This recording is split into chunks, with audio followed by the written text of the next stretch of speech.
welcome to the latest episode, and guess what? 41. We've done 41 episodes, and today I'd like to give a quick shout out to Mabel from Lower Hutt. Yesterday she actually called me to give me a referral, but she gave us a lot of compliment about the podcast. It made me feel good. Good. And I thought I'll share it. Thank you so much for the referral as well. That's not why we do the podcast, but hey, they're welcome. Talking about referral. Well, what was your line today that you told me? That's what we're basing today's episode on. It's Good manners cost you nothing. They do cost nothing. And when you say that, the reason it clicked with me is because recently I was tired, I was grumpy. And, yes, and I was short to someone to find out after that they were actually looking to list the property. And guess what? I did not get the listing because I didn't give them the time of the day. You got to be good at all time because you don't know when the next listing comes from, or is the next person. And you know, it's the classic cliche. You've met my old mate Bing. This guy doesn't look like he's a millionaire, but he is. And you never know when people have money. So true, and you never know who's a person who has some influence, good or bad, right? So everyone deserves to be treated with respect.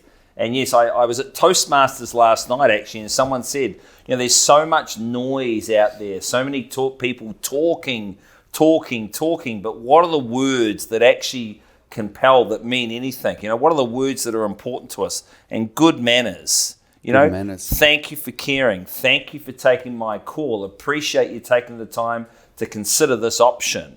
Yeah. What does this mean to you? Have a memorable day. All of those things that are good manners that sometimes, Diego, when we get busy, you forget. You get a little bit short with people. And the thank you for caring one is an interesting one. I was telling you, I was at the sound check at Eric, and I asked the sound guy to just double check my microphone.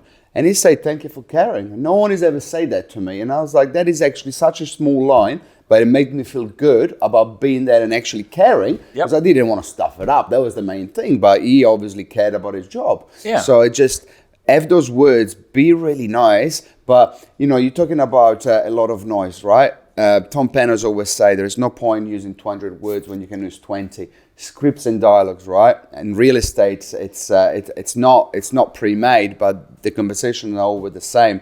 Yeah, don't be noisy, just be to the point. Now, shout out to our colleague and friend Shane Cortese, that line that he gave me the other day. It was really good. Which one was that? Vendors. I just had to share it when he's talking to vendors, and you're a vendor, and I say to you, Diego, do you want to be a buyer or a seller? I want to be a buyer at the moment in this market. Take the offer and let's turn you into a buyer. Just flips it around. Sometimes the cleverest things are the simplest things, right? Yeah. Thank you for watching episode 41. Davis, we'll see you next week. Practice good manners.